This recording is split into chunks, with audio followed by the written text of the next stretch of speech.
Welcome সবাইকে classmate 24 YouTube চ্যানেলে West Bengal council of higher secondary এডুকেশনের ক্লাস 12 এর সেমিস্টার 3 এর অন্তর্গত আসন্ন যে পরীক্ষা সেই পরীক্ষার প্রস্তুতির উদ্দেশ্যে আজকের এই ক্লাসে আমরা ইংলিশে full syllabus based model practice set 2 নিয়ে আলোচনা করব, যেখানে থাকছে 10টি গুরুত্বপূর্ণ প্রশ্ন উত্তর। প্রত্যেকটা পেপারে মাত্র 5টা করে এমসিকিউ থাকে তোমাদের। আগামী পরীক্ষাতেও তোমাদের মাত্র 5টা টেক্সচুয়াল গ্রামার থাকবে, কিন্তু 5টা মাত্র টেক্সচুয়াল গ্রামার নিয়ে যদি আমরা ক্লাস কন্ডাক্ট করি সেক্ষেত্রে ক্লাসটা খুবই ছোট হয়ে যাওয়াতে আমি প্রত্যেকটা প্র্যাকটিস সেটে মিনিমাম 10টা করে এমসিকিউ রাখছি, যাতে তোমাদের আগামী পরীক্ষার প্রস্তুতিতে এই সমস্ত ক্লাসগুলো ভীষণ হেল্পফুল হয়। আশা করছি এই সমস্ত প্র্যাকটিস সেটের ক্লাসগুলো লাস্ট মুহূর্তের প্রিপারেশনে তোমাদেরকে ভীষণই হেল্প করবে। তাই যারা যারা এখনো আমার চ্যানেলে নতুন, কাইন্ডলি চ্যানেলটা সাবস্ক্রাইব করে নেবে এবং চ্যানেলটা ফলো করে বেল আইকনটা প্রেস করতে ভুলবে না, তাহলে পরবর্তী প্রত্যেকটি এই সমস্ত গুরুত্বপূর্ণ ক্লাসের নোটিফিকেশন সহজেই তোমাদের কাছে পৌঁছে যাবে। আমার এই চ্যানেলে তোমরা 11 এবং 12 এর প্রত্যেকটা সেমেস্টারের উদ্দেশ্যে টেক্সচুয়াল লাইন বাই লাইন এক্সপ্লেনেশনের ক্লাস পেয়ে যাবে, এমসিকিউ সহ প্রত্যেকটা টেক্সটের উপরে গুরুত্বপূর্ণ সমস্ত প্রশ্ন উত্তরের ক্লাস পেয়ে যাবে।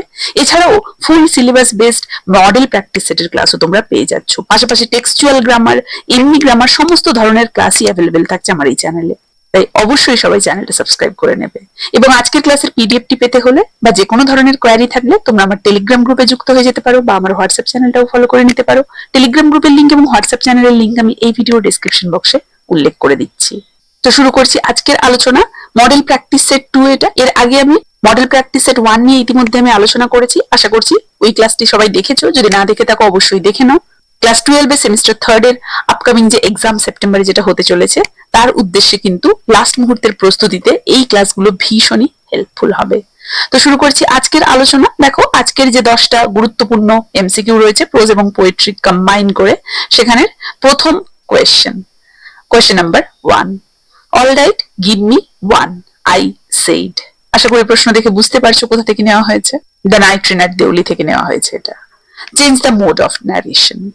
অপশন গুলো দেখে নাও। I asked to give me 1, I told to give me 1, I said all right and ordered to give me 1, I agreed and told her to give me 1. What will be the answer? দেখো, all right টা তো সম্মতি প্রকাশ করে, তাই না? তো এটা আমরা কি দেখতে পাচ্ছি? অনুজ্ঞাসূচক বাক্য। তাহলে এই অনুজ্ঞাসূচক বাক্যের যে ভার্বটা সেটা পরিবর্তন ঘটে আমরা টোল্ড বসাবো। Told her to give me 1, সেটা কোথায় রয়েছে? অপশন ডি তে রয়েছে। তাহলে I agreed and told her to give me 1. বোঝা গেছে? Option D will be the answer here. আক্স তো হবেই না, টোল টু গিভ মি 1। দেখো অল রাইট এর যে ভাবটা সেটা কোথায় গেল? সেটা নিয়ে এখানে I said all right and ordered. Ordered তো মোটেই নয়, তাই না? So option D will be the answer. আশা করি বোঝাতে পেরেছি সবাইকে। Next question number 2, I cannot rest from travel. Turn into an affirmative sentence. Option গুলো কি কি রয়েছে দেখে নাও। I must stop traveling now, I am unable to rest from travel, I must keep traveling continuously, rest is impossible for me during travel. দেখো, এক্ষেত্রে আমরা দেখতে পাচ্ছি যে অপশন সি হয়ে যাবে সঠিক উত্তর, তাই তো? অর্থ পরিবর্তন না করে একটা নেগেটিভ সেন্টেন্সকে হ্যাঁ বাচক করতে হতো আমাদেরকে। তো ভ্রমণ থেকে বিশ্রাম নিতে পারি না, এর আসল অর্থ কি? আমাকে ক্রমাগত ভ্রমণ করতে যেতে হবে। তাহলে I must keep travelling continuously. পরোক্ষভাবে এটাই আসছে, I cannot rest from travel. So option C will be the answer here. Next question number 3. I always felt sorry for that lonely platform. Use the noun form of lonely. Again, the night train at Deoli থেকে নেওয়া। Option গুলো কি কি রয়েছে দেখে নাও। I always felt sorry for that lone platform. I always felt sorry for the loneliness of that platform. I always had a sorriness for that lonely platform. I always felt sorry to seem the platform alone. দেখো, এক্ষেত্রে option B টাতে focus করো, lonely, তাই তো? এটা একটা adjective, তো এর নাউন ফর্ম কি হবে? লোনলিনেস। তাহলে সেন্টেন্সটার যে গ্রামাটিক্যাল স্ট্রাকচার এবং যে মিনিং সেটা কিন্তু আমাদেরকে একই রাখতে হবে। অপরিবর্তিত রেখে আমাদেরকে একটা সঠিক অপশন চুজ করতে হবে, সেটা একমাত্র ঘটছে অপশন বি তে। বাকিগুলো কিন্তু হচ্ছে না, ভালো করে ফলো করো, কোনোটাই হচ্ছে না। এখানেও লোনলি, এখানে তো কিছুই নেই, এখানে আবার লোনলিনেস একমাত্র অপশন বি তে রয়েছে। Then option B will be the answer. Next question, question number 4. It was agreed that for 15 years he should not be free to cross the threshold of his lodge. Use the noun form of free. Option গুলো দেখে নাও. It was agreed that for 15 years he should not move freely to cross the threshold of his lodge. It was agreed that for 15 years he should not have freeness to cross the threshold of his lodge. It was agreed that for 15 years he shouldn't have freedom to cross the threshold of his lodge. It was agreed that for 15 years he should get freedom to cross the threshold of his lodge.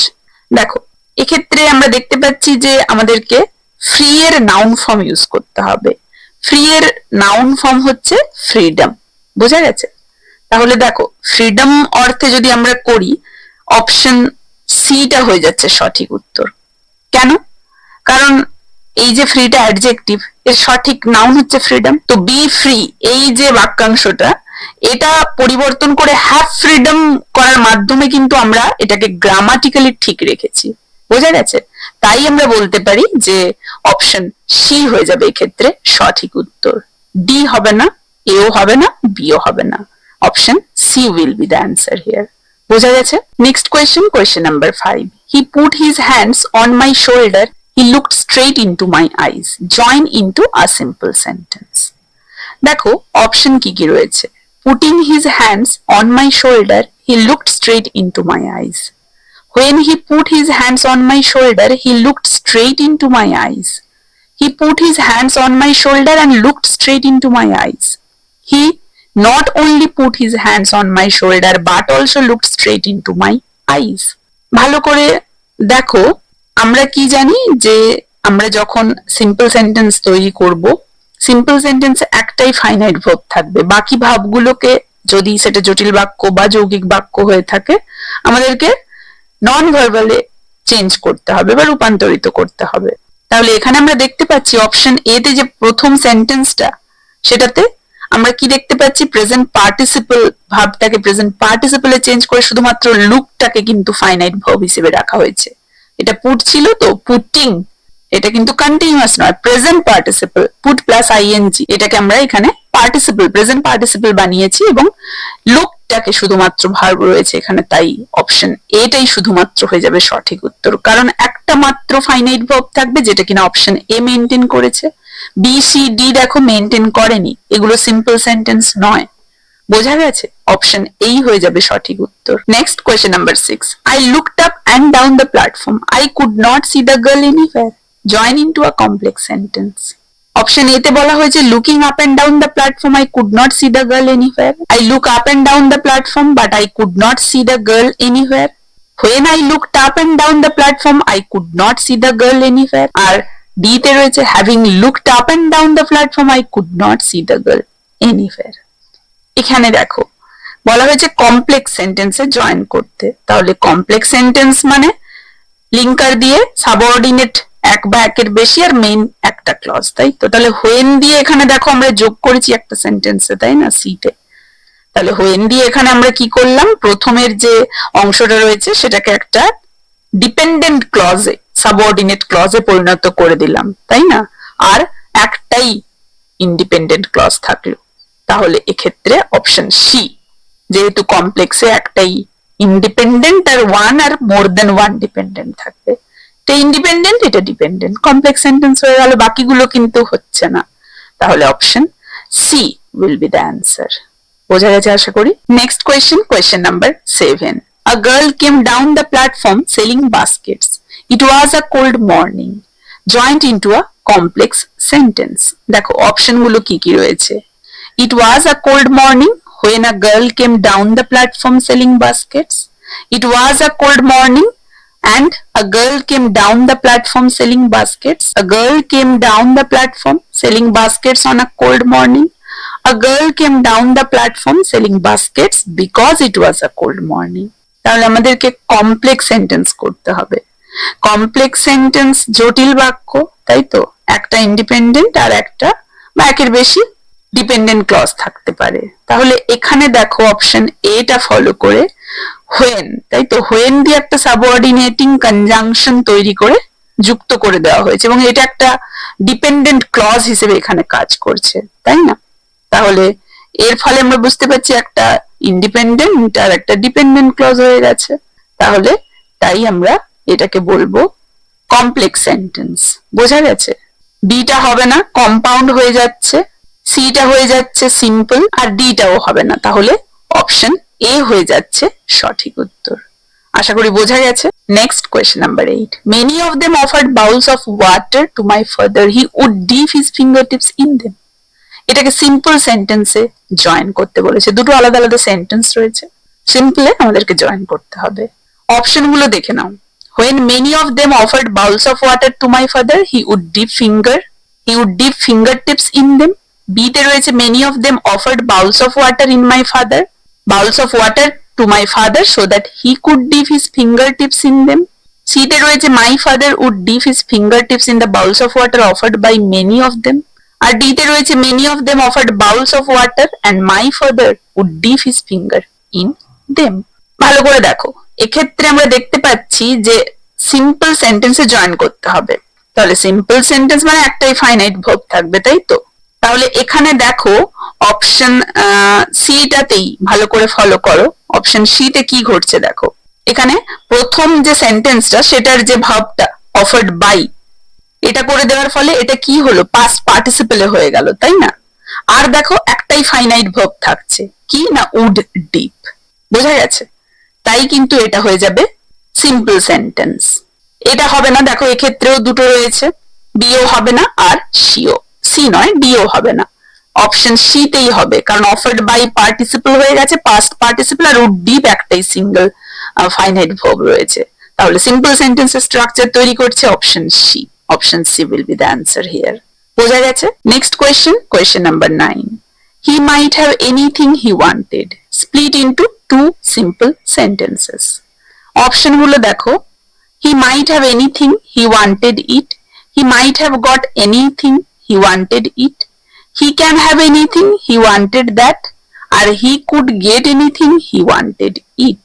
দেখো simple sentence বলেছে, তাহলে দুটো simple মানে দুটো আলাদা আলাদা sentence আলাদা আলাদা ফাইনাইট ভার্ব নিয়ে থাকবে, তাই তো?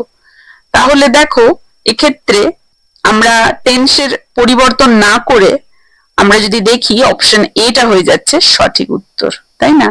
হি might have anything he wanted, তাহলে he might have anything he wanted it, না টেন্সের চেঞ্জ হলো না যে মূল ভার্ব ছিল সেটার চেঞ্জ হলো, বাদ বাকিগুলোতে কিছু না কিছু একটা চেঞ্জ হচ্ছে, তাহলে অপশন এ এক্ষেত্রে হয়ে যাবে সঠিক উত্তর।